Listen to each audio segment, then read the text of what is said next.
Hey, what's up, Masters? Welcome to another episode of Path to Mastery podcast. And today we are going to talk about security tokens, crypto, as well as some of the differences.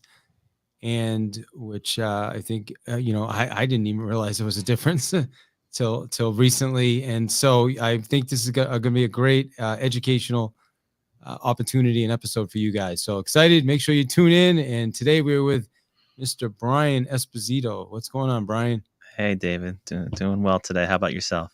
Doing great, man. Doing Good. great. I can't complain. And even if I You wanted can. to, I'll listen. yeah, you will. Oh man, you Yeah, will. So, well, then let's hold reverse on. it. I'll interview you. Yeah, Let's flip the script on this. let's do it, man.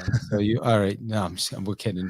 We're not going there. So, all right. Well, listen, today we're talking about the future of digital finance, security tokens, etc. A little bit about Brian, and we're going to drop his bio down below in the show notes. He's got a pretty impressive bio. He's a luminary in the corporate world. He's been consecutively ranked among the top 10 CEOs globally. 2020, 21, 22, acknowledged by World CEO Ranking Awards. A visionary founder, CEO of Esposito Intellectual Enterprises. He helms an expansive empire comprising of over 110 entities and 200 plus joint ventures. Wow, he's doing a lot of stuff with a dynamic presence across 25 plus diverse industries worldwide. Man, so when I asked you earlier what you do, you said simply, I build, acquire, and start companies. So we'll drop the rest of that below. It's impressive. There was something that stood out to me earlier when I read it. Let me because it's you said, hold on, where is it? Oh, honored as one of the top 100 people in real estate. So the reason obviously that stuck out beyond everything else, just because I spent my last 20 years in the real estate space. So what were you honored as in the real estate space as one of the top 100? What?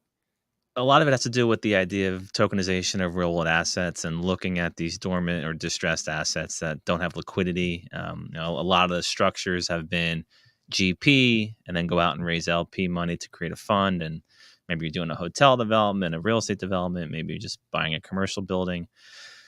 So that tends to run into issues every time there's a correction. We've had a really big one in 07 and 08, and I've been gearing up for a bigger one when you got 7 trillion of commercial paper maturing in the US market alone over the next few years.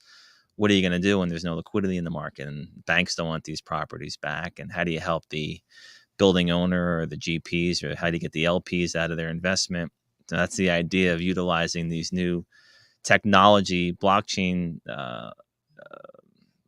vehicles such as security tokens. And that's the lane that I lay in. There's all these different terms, like you mentioned. There's crypto, there's NFTs, there's digital assets. Where I lay and where I've been preaching on over the last decade, and now we're hearing BlackRock and Larry Fink talk about it. And our Diamond Lake Minerals company, a public entity, DLMI, it's been mentioned next to the likes of BlackRock and some of these other companies that are actually out there now talking about tokenizing everything, which is what we've been preaching, and I've been preaching, but doing it in a regulatory environment and having the right materials go out into the market where you have full transparency, all the risk factors, and following the current rules and regulations of the SEC or regulatory environments around the world. How do you issue a security in the market that's a digital security where you can invite people around the world to buy fractional ownership in? And that's where it gets really exciting for things like commercial real estate, precious metals, hospitality, F&B, every industry. I believe in what we've created at DLMI should have a security token element inside of their business model. And we were the first public company to actually go out into the market and talk about this and create this model. Well, first off, congratulations on that. That's impressive. So when you talk about tokenizing real estate, is that is that NFT? Is that part of that? There are models that do that. Again, NFTs tend to operate in this gray area. So you've seen maybe an NFT. Gary Vee did an NFT for a restaurant, for example, and the successful sellout. The NFT model, again, it's this quasi-regulatory vehicle where is it a security? Is it not a security? In my mind, if it has value, if it can increase in value, and if it can pay you some kind of juice or dividend or reward, it looks and smells like a security. So why not create that new technology vehicle as a security? So NFTs tend to go out with perks and rewards, all access pass, membership club, you get special invites to real world events. So there have been some real estate transactions that were NFT related that result in maybe you have some certain perks to it. From where we are, it is okay, here's an asset, it's a building. It has no ability to get liquidity because bank rates are high. There's having a hard time finding private investors because of the current climate. So okay, let's create a security into the market utilizing a security token offering, and let's invite people around the world to be able to own a fractional piece of ownership of that building. So the way I've looked at that, and what I tend to reference, if you remember again, 07, 08, when you had Lehman Brothers and Bear Stearns collapse because they didn't get a government bailout and they didn't get any investment interest because their stocks were destroyed. But if they were to be able to go out and do a security token offering like we can do in today's environment, or they can go out to tens of millions, hundreds of millions, billions of people and say, hey, throw a few bucks into this, that gets pretty interesting, where you can boost the balance sheets and bring liquidity into something. So when you tend to go out and get LPs for a real estate transaction, you're looking at your typical rinse and repeat, maybe move people from one fund to the next, go out and get a few more. That's a little network of people, friends and family. They maybe throwing 50,000, 100,000, $250,000, maybe they're throwing $1 million. That's a tough ask because depending on the environment and the climate, that's not consistently easy. And if you couldn't get them out of the current fund, or they're delayed on their payments on the current fund, it even gets even more difficult. But now if you have a building and you need to raise $10 million, $100 million, doing a security token offering and promoting it to the world, you can have thousands of people buy in at a fractional dollar amount where you can create that liquidity. And now they actually have ownership into something that they never had access to before. So you really start to create generational wealth or wealth enhancement for the non 1%ers. This is where, again, it gets really interesting on how we can capitalize on opportunities, how we can invite people to buy into businesses, real world assets, even segments of businesses. They could be profit shares, it could be revenue shares. It doesn't necessarily have to be tied to equity. So there's so many amazing and interesting things you can do with blockchain technology, the full transparency it has, the proof of ownership. And then the most important piece, and what we're building as well at DLMI with our partnership and investment stake into Avrio, is creating a secondary market where these security tokens can trade, or these tokens can trade much like a stock in a secondary market. So we've become a one-stop shop turnkey company on building businesses, identifying and acquiring and starting businesses that we want to be involved in. And then within our business model, oh yeah, by the way, we have a security token opportunity and offering that'll be attached to these businesses or these assets inside of our umbrella. All right. So yeah, I mean, there's a lot there.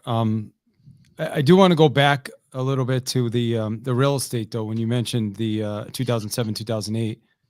So in 2007, 2008, what caused the mortgage meltdown was the fact that there were millions of people upside down on the homes, right? Like they owed a lot more money on a property, the values had dropped. So how would that have had any effect on that, or could that have had any effect on that? I guess maybe that's where I kind of got lost. As you were, because I know you mentioned the bailout, Yeah. but the bailout is kind of like the after effect of what happened, right? Well, also you had mortgages being written for people that didn't have the true earnings capability to maintain that mortgage. So it wasn't just necessarily the drop in the price. The drop in the price was the issue for the bank not wanting the property back, and then there was no demand to buy that asset and to put it into a more stronger household with better financial support behind it. I agree with that. Yeah, bad lending, absolutely.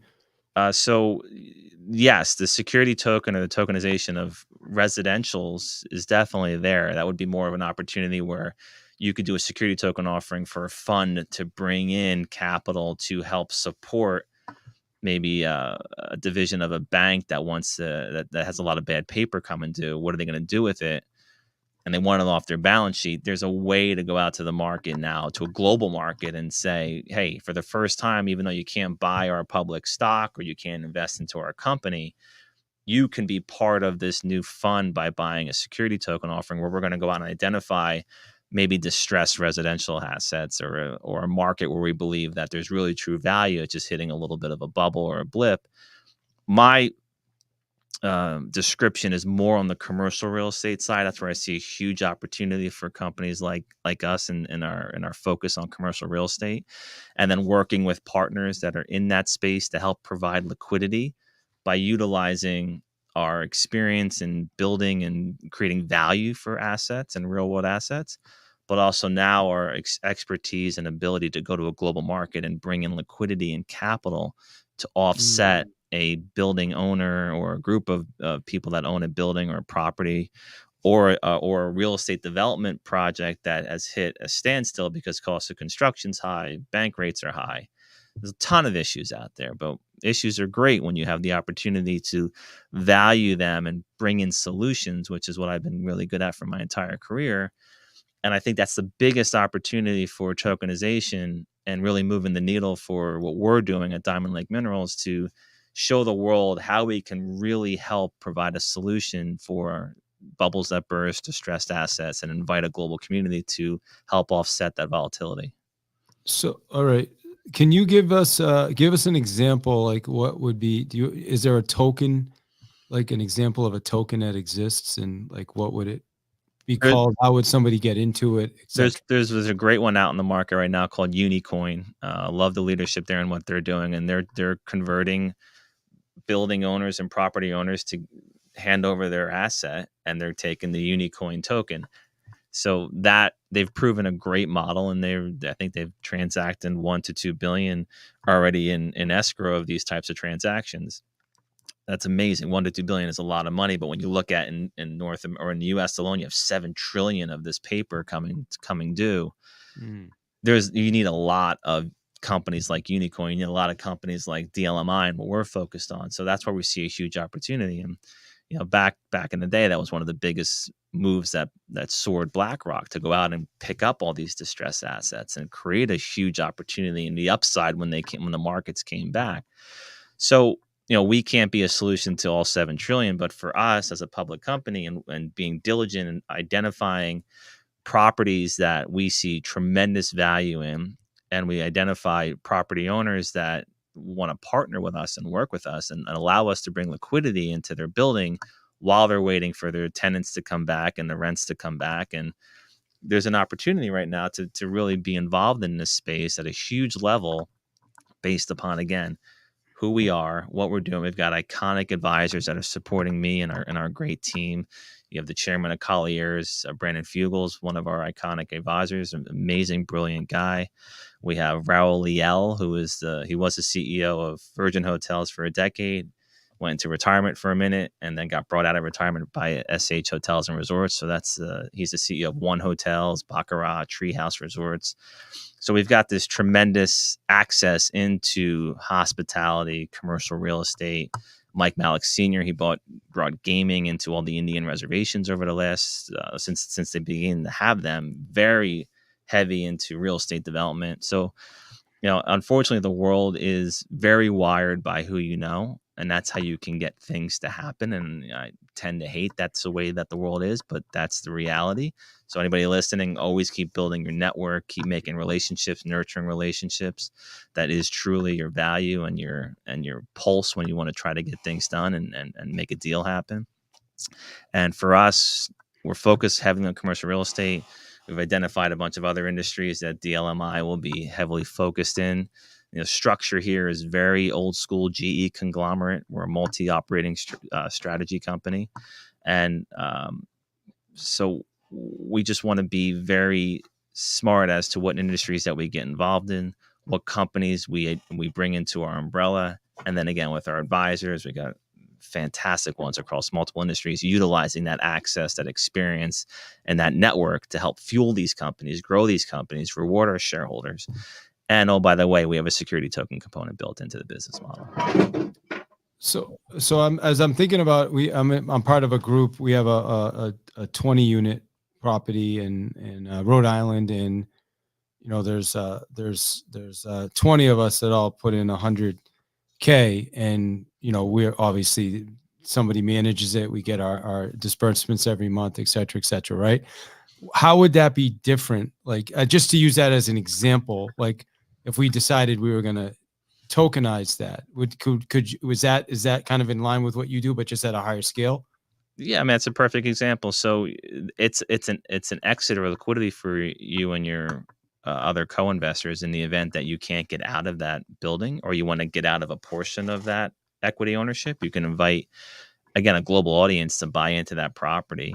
And then if the property has rent rolls coming in, whether it's apartment building or if it's got some retail in it or some sort of commercial component, you can attach a portion of the revenues coming into that building to the security token offering. So now people that are buying into that building, you mentioned it was $100,000 ante, right, to come in. So, but that's a lot of money for and it's most of the tied world. up. It's And tied it's up tied up. for Yeah. 5 years. Yeah. So And then after that 5 years, what happens if the market's not that friendly and you can't get a buyer, or you have to maybe you have to it is sell? looking good from that perspective, but yeah, we're about 2.5 years in, but yeah, Okay. you're right. I'm It not could wishing go the I'm other not way. wishing Yeah. doom and gloom on anybody, but Yeah. nobody has a crystal ball. Nobody knows Sure. what the rest of this day is gonna have in store for it. But 100,000 is a big ante for a lot of people, most of the world.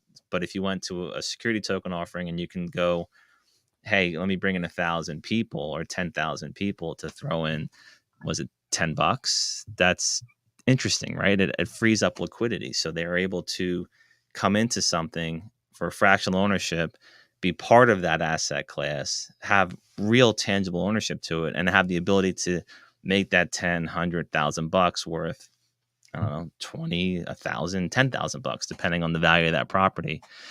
And that's the beauty of blockchain and the beauty of digital assets and having a digital wallet and be able to convert transactions. So the way that I'm looking at all of this is you have your traditional bank debt, you have your traditional reg rounds of funding if you're trying to fuel or start a company, your pre-series, your friends and family, your series rounds.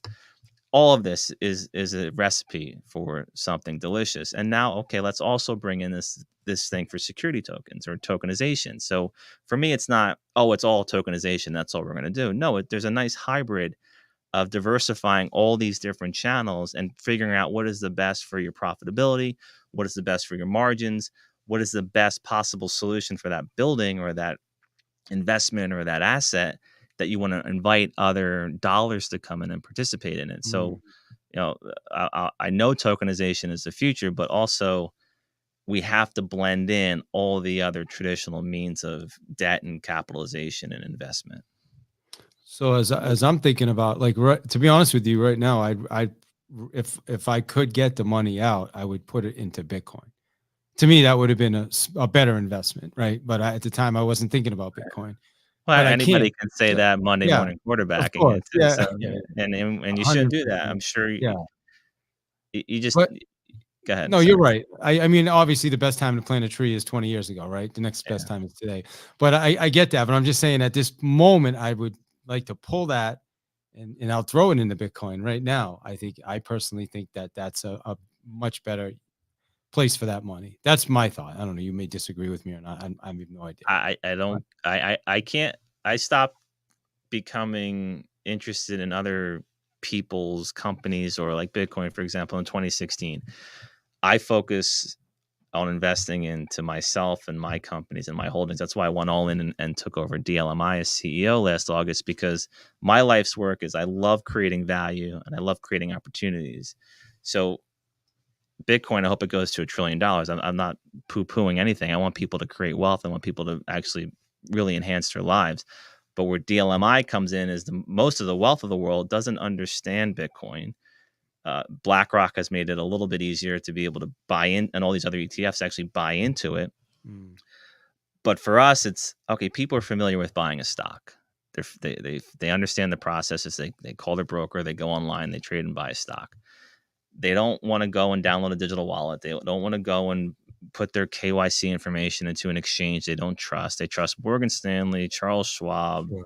Ameriprise, whoever their brokerage firm is, that's who they trust. So when tokenization or security tokens pop up on that screen that they're already used to and they already have their assets there, that's when you're going to see mass adoption.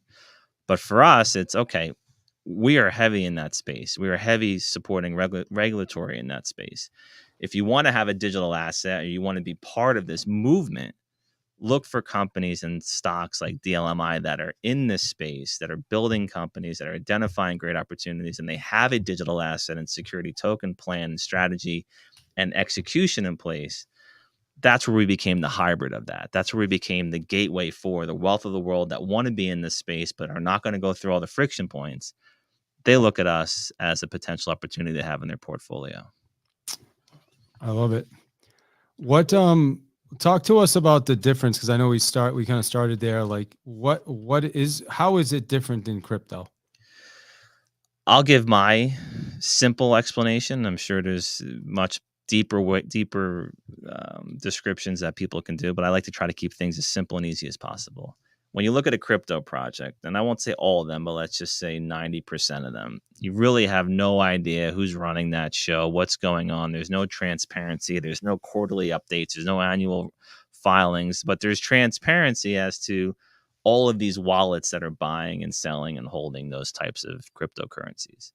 And it's created a multi-trillion-dollar industry. Fantastic, amazing. They don't do any prospectus, no PPM, no proper offering to the market. They go and try to get people to buy in Uniswap, which is now under SEC investigation. And they don't do any of the proper procedures on putting an offering together and putting it out into the market and getting a licensed broker dealer. They go on these exchanges. They do a lot of hype and promoting. It's all marketing. Yeah. Most of them have no real business behind them. Most of them just have fueled by hype and fueled by community. The communities are amazing. The passion, the energy, and the time that these token holders or these crypto holders have, or these NFT holders, is exceptional. As someone that's a marketer that builds brands and has built products, it's effing amazing when you see this level of commitment. 24 hours a day, they're out there promoting. You're on X now, you see nonstop crypto and meme coins. I don't use Discord. I avoid it like the plague. But if you go on Discord, it's all these communities and hundreds of thousands and millions of people supporting these projects, and they're creating wealth and they're creating momentum. Awesome. But there's no safety guards in that. FTX collapsed. They had to go to the US government to go after and file criminal charges. There's no accountability. There's no FDIC protection. It's the Wild West. It is the future of transactions. It's the future of community building and creating cross-border payment systems and all these efficiencies. So cryptocurrency has created the movement of blockchain evolution and the ability to do these types of financial transactions lightning fast, no matter where you are in the world, and in a transparent environment where you know where money's going from one wallet to the next, and that public ledger. That allowed for the evolution of, okay, how do you do that in a regulatory environment? And that's where I'm talking about security tokens. They have the proper offerings like you would see any company raise. Even when you did your building in Connecticut, you said, or Rhode Island, there had to be a complete offering document for the investors, the risk factors, what they're getting for that 100,000, the lock period, and any dividend distributions, the whole projections of it. Yep. That's the same exact process for doing a security token offering. So you have this level of following proper procedures and rules and regulations, but now you have the ability to invite people all over the world to be able to buy into a security token rather than just maybe accredited investors in the United States. You can go to a global market. That's where it gets really interesting for providing liquidity and allowing people around the world to create wealth for themselves, and not just the good old boys network where it's the 1% of the world that constantly put out amazing opportunities for the rich to get richer. Now the wealth distribution is democratized, where people can actually participate in great opportunities. Now there's always a risk that it could go to nothing, but at least with a security token offering, you see the management team, you see the plan, you see the assets that are either in there or the assets that are looking to acquire. You see the ideas of the projections for a dividend distribution or some sort of a revenue share or profit share. it's a much more sophisticated instrument.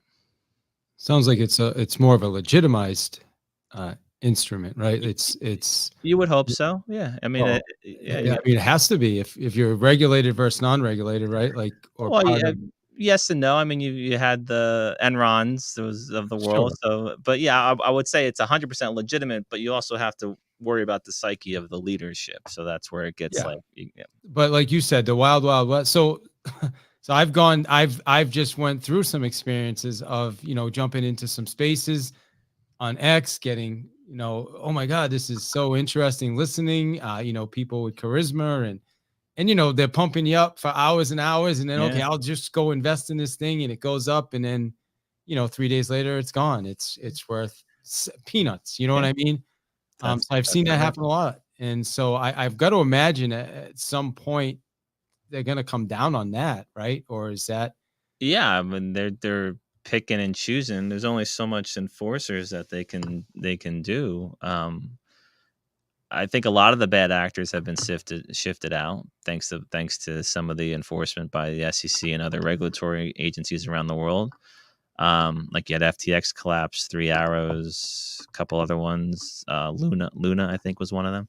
yeah, But there's a lot of bad actors at the higher level, but there's also a lot of bad actors probably at the lower level, which is like what you see on probably, rooms with a couple hundred people on X and stuff like that. So, but you yeah, know what? Hey, we all learn. I think for all of us, we have to learn yeah. I our mean, I've lessons. gotten sucked into buying silly stocks that I thought were going to be home runs, and they never did anything that they promised they were going to do. So it is part of the learning experience.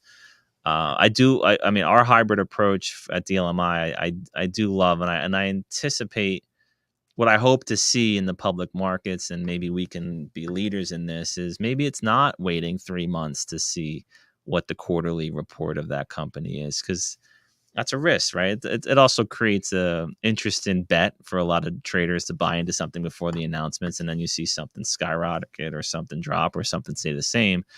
But if you start to look at what is true, this Web3 movement and transparency and blockchain, if you look at that, and maybe what we can be pioneering is you'd have minute by minute insight as to who we are as a company, what we're doing, how the money's being used, how we're, all the fiduciary duties that you would anticipate the CEOs, the CFOs, and senior leadership would have when they're running a company, and let alone a public company. So I hope to see that progress, and I think that also would help massive swings in markets and volatility. I think it would help tremendously the idea of shorting in the US market and naked shorting, and how that's destroyed some incredible companies and incredible market caps of companies. So I'm excited to see the evolution of this. I just hope that leadership and government leadership and these agency leaderships allows for innovation to progress properly with and throttled. I think it needs to move in a very slow and healthy pace, but as long as it's progressing, I think we can do a lot of things to help fuel and grow companies, hopefully like ours, and help protect the investors on a minute by minute basis, opposed to a monthly or annual basis. Well, I just want to say thank you. First off, I learned a lot today. Super helpful. Um, as we're getting ready to wind down, I'd be curious to hear. Well, before you did mention, I'm just kind of, this is more of like, I want to pick your brain on this because obviously you're well connected. You've been doing this a long time. You mentioned cross-border payment systems. Is there any one that you like that you think will be the one that's kind of chosen?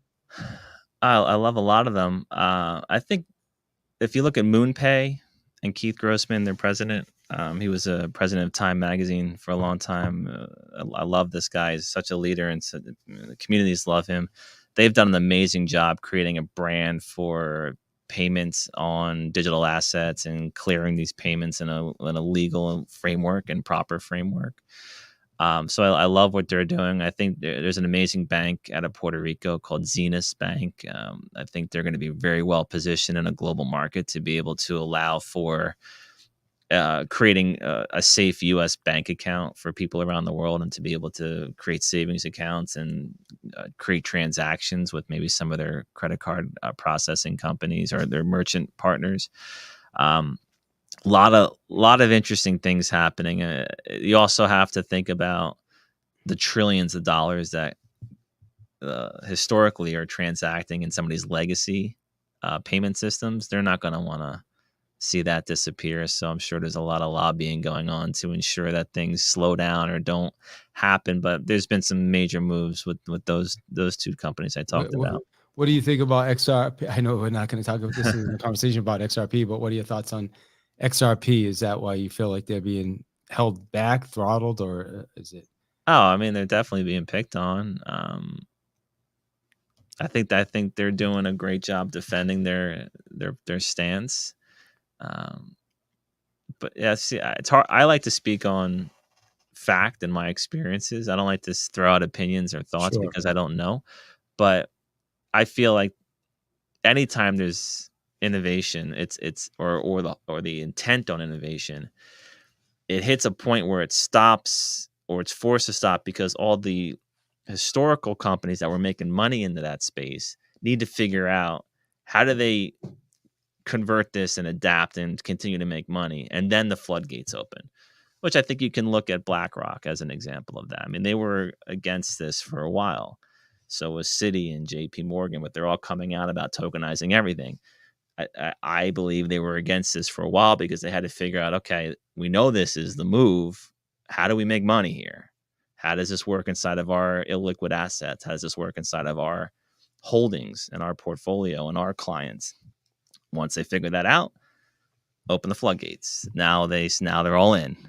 So, I think you'll probably see a lot of consolidation on these cross payment systems and these merchant processing systems from the current companies, that it's probably just easier to buy these technologies and these customer bases than to try to build and implement. Mm. So you'll probably just see a lot of consolidation as banking allows for digital asset transactions where people's bank accounts don't have to get closed, and for Visa, Mastercard's got a great digital asset program. Uh, they all know it's the future. They just had to figure out how do they ensure that they continue to make money. And a Yeah. lot of them are public companies, so they really had to ensure how they're going to make money. Yeah, that makes a lot of sense. And I am a huge fan of MoonPay, by the way. Just coincidentally, their fees are probably half what it costs to use Coinbase, by the way, just for Yeah, people. MoonPay they're phenomenal. I love that team, and I've been a supporter of seeing them succeed for a long time. So it's great to see Yeah, them. well, it's ironic you said that because that's who I use with one of my wallets. So, all right, awesome. Well, listen, it's been great. Anything that I should have asked you that I didn't ask? No, you nailed it. What a great discussion. Anybody listening, Brian J. Esposito, I'm available and accessible. LinkedIn, Twitter, it's X. I always do that. X, Instagram, TikTok. Definitely check out what we're doing at DLMI. We've got quite an amazing company that we're building, and we're making some historic moves, things that never been done before. So it's humbling to be a leadership role into that, and we've got a great team that keeps growing. So reach out to us, take a look at our company. There's a lot of great pieces there to educate you too, as well as a lot of interesting partners that we have and a lot of content that we're always talking about. Congratulations on your success, man. I'm glad I know you now, so I Me too. Thank you, can call David. you one of my connections. Absolutely. Final thought though from you, like if somebody's listening right now, what would be the next step? You would say, okay, here's where I want you to start. Like, here's your next step to get into this.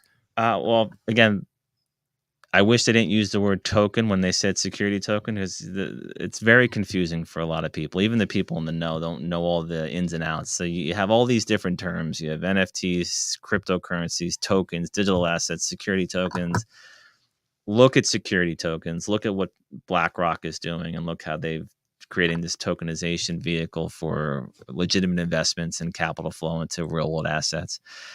One of our partners is INX, a tremendous security token exchange. If you Google the INX Way digital book, they have a free digital book you can review and understand what are security tokens, what does the future of digital assets look like in a regulatory environment, and I just be careful, like anything. Just be careful when you're investing into anything. There's a risk in everything, but when it comes to cryptocurrencies, you should never feel insecure or left out or that you missed something. I mean, that is 100% risk over there because they're not operating in a regulatory environment. That if you're going to play in that space, I tend to say if you're a gambler, go into a casino and only lose what you can lose. It doesn't get you a divorce or help you lose your house. Like only just play with what you can lose. And then if it hits, have some fun with it. If it doesn't hit, hey, you tried it and you're learning, you're evolving into the future of where can you have some sort of asset allocation